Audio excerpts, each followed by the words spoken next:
Gugatan cerai Tasya Farasya terhadap Ahmad Assegaf masih menjadi sorotan publik. Setelah 7 tahun membangun rumah tangga, Tasya resmi mendaftarkan gugatan ke Pengadilan Agama Jakarta Selatan pada 12 September 2025. Isu yang beredar mencakup dugaan perselingkuhan hingga ketidakmampuan suami menafkahi. Namun, di tengah perhara rumah tangganya, sebuah video lama kembali mencuat dan langsung memicu perdebatan. Dalam video tersebut, Tasya dengan santai menyatakan lebih memilih dipoligami asalkan hidup berkecukupan daripada setia dengan suami miskin. Pernyataan ini membuat netizen yang budiman menghubungkannya dengan kabar retak rumah tangganya saat ini. Video yang kembali viral itu diambil dari percakapan santai bersama kembarannya Tasya Atasya. Saat diberi pilihan sulit, Tasya menyebut poligami bisa jadi pintu surga bagi seorang istri yang sabar. Ucapannya kala itu mengejutkan Tasya dan kini dianggap seolah menjadi sindiran balik atas masalah rumah tangganya. Meski pihak pengadilan membenarkan adanya gugatan cerai, mereka menegaskan isi gugatan tidak bisa diungkapkan ke publik. Sementara itu, netizen yang berbakti semakin ramai membahas video lama tersebut sebagai potret kontradiksi kehidupan Tasya yang kini menghadapi perpisahan. Nah, gimana nih menurut netizen yang terhormat? Silahkan berkomentar ya. Real, gosip adalah fakta yang tertunda. Karena per tanggal 12 September kemarin, Tasya Farasya resmi menggugat cerai suaminya. Ini info dari pengadilan. Padahal nikahnya 7 hari 7 malam.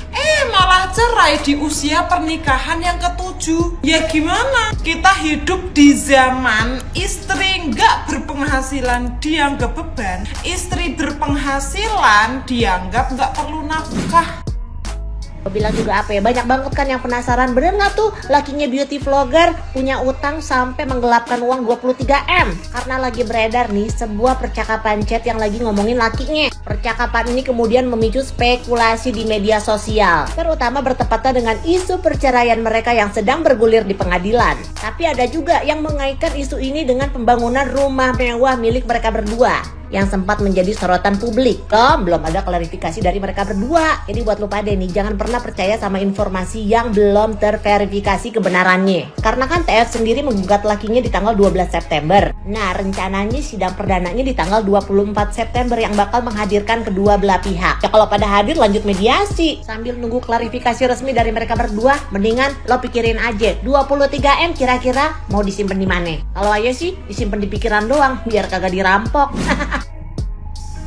What? Ini bener banget. Jadi kayak ini lagi panas-panasnya, ini berita lagi viral-viralnya banget. Siapa yang nyangka seorang Ahmad dari suaminya Tasya Farasya yang ya lumayan kita bilang cakep ya. Kita pasti dikira itu lebih cakep banget, gantung, pekerja keras, setia. Itu dibandingkan kita kemarin saya pesta tuh benar-benar bagi pesta kerajaan ya 7 hari 7 malam say. Tapi ya kita nggak tahu jodoh ya. Jadi ya mungkin ini yang terbaik buat Tasya Farasya karena memang baru ditunjukkan sekarang. Dan lebih baik sih daripada nanti berlanjut dan terakhirnya tahunnya udah nikah aja si Ahmadnya gitu. Saya udah nikah yang istri kedua si Ahmadnya gitu kan. Tapi kan emang ini mungkin jalan yang terbaik buat mereka berdua. Semoga bisa selesaikan secara baik-baik juga. Dan yang terbaik juga buat Tasya. Secara dia tuh cantik banget ya say. Cantik banget. Mendekati sempurna sih kita bilang 99%. Apalagi kita ini yang remahan rengginang say. Sepuas Tasya Farasya udah bilang perfect ya. Perfect banget deh, cantik. Kita cari duit ya, diselingkuhin beb, gimana kita? Oh my god. Ahmad, bener-bener lu ya, lu apain nemong gue?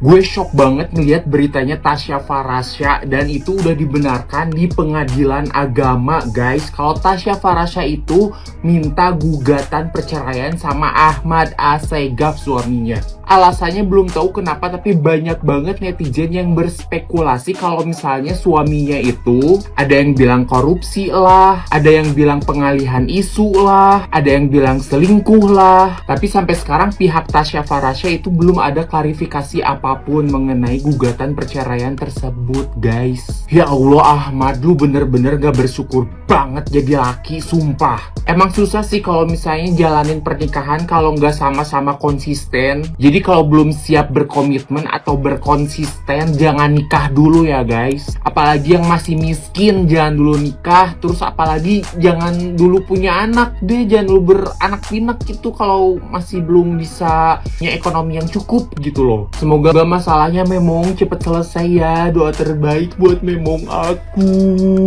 Menurut kalian masalahnya apa, guys? Komen di bawah. Asli sekelas Tasya Farasya aja masih selingkuhin ya guys. Apa kayak gue gini, cancing men. Kayak kalian, cancing men, kacang kucing permen. Lo tau kan Tasya Farasya, Barbie Queen, secantik itu masih diselingkuhin. Gue pengen tahu juga sih selingkuhannya tuh kayak mana. Lah cantik atau kayak mana gitu kan. Queen, lu tahu kan yang pernikahannya 7 hari 7 malam dulunya viral viral 7 hari 7 malam. Lu bayangin, bajunya gonta-ganti, make upnya gonta-ganti, itu artis kalah guys. Kayaknya mewah banget, paling mewah dia deh kayak zaman dulu itu zaman dia. Lu bayangin masih diselingkuhin, masih lu lakinya masih butuh perempuan lain. Bayangin, kurang apa? Udah cantik, body bagus, kaya raya, muka mungkin gak ada bopeng, gak ada codet lah. Gue lah, kita pasti bopeng codet aja gak ada apa-apanya. Oh my god, kita bukan Tasya Farasya aja masih insecure gitu. Ini udah cantik itu diselingkuhin, lakinya kurang apa? Perasaan kan apa sama aja Kan kemarin gue ngebahas masalah Tasya Farasya kan, terus banyak banget cewek-cewek yang komen nih, kayak membela suaminya, kayak bangga, kayak aduh aku beruntung ya suami aku tuh meskipun dia main game terus di rumah cuma kerja doang keluarnya, aku beruntung dia nggak selingkuh, aku beruntung kalau keluar sama aku. Terus ada juga yang bilang alhamdulillah suami aku taat agama, tahu agama jadi dia tahu itu nggak boleh gitu-gitu dulu. Ada juga yang bilang suami aku itu kalau di rumah fokus ke anak, pergi kerja dia chat anakmu, telepon anakmu, dia nggak bakal kepikiran selingkuh.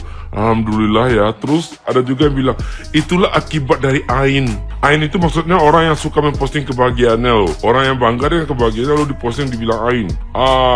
Alright, gue muslim dan I don't know, dan gue kayak yang oke, Ain ada di agama Islam, tapi enggak karena Ain juga. Ada juga orang yang suaminya mungkin disimpan di dalam lemari tapi tetap juga selingkuh gitu. Oke, kembali ke masalah suami aku main game mulu. Ada di game itu orang selingkuh. Di game itu bisa selingkuh nggak bisa, karena di game itu nih kalian yang goblok nih cewek-cewek ya.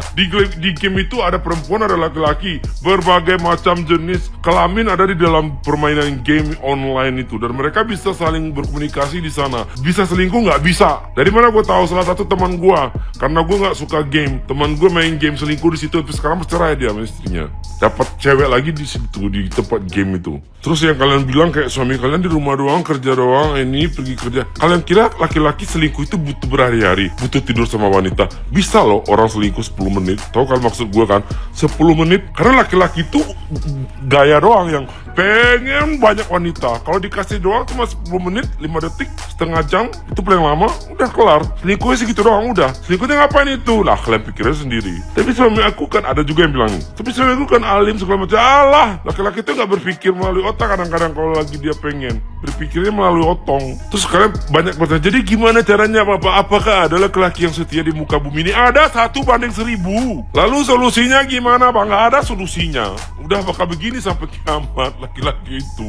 Apalagi kalau kalian udah nampakkan tuh kecintaan kalian sama laki-laki, ketergantungan kalian sama dia. Aduh, laki-laki begitu. Tapi kalau kalian bisa bikin laki-laki terkelapak-kelapak, tergila-gila, terus kalian cuekin dia, ngejar-ngejar, itu sampai mati kalian akan dikejar. Tapi kadang-kadang udah dapat kayak gitu, wanitanya yang berulah gitu loh. Kayak nggak ngerti gua dunia ini, bener-bener pusing. Jadi saran gua ya, kalau misalnya kalian nemu laki-laki udah menikah nih, udah telanjur, terus kalian disakiti, diselingkuhi, cerai aja. Itu kenapa di Islam itu ada yang namanya talak. Gak marah Tuhan, daripada kalian hidup menderita. Terus gimana nasib anak-anakku Bang? Ada, kalau misalnya dia mau dia selingkuh, dia bersalah, tuntut ke pengadilan. Ya tuntut, harus dia memberikan nafkah. Kalau nggak dikasih, tuntut biar masuk penjara. Kayak gitu, pinter makanya kalian. Aduh, dikit-dikit cintaan. Jadi ya masalah perselingkuhan ini ya, aduh, Tapi nggak mungkin bang suami aku selingkuh, dia pergi kerja segini pulang segini, apa juga komen-komen kan. Mungkin, bisa lah laki-laki bisa selingkuh di toilet umum.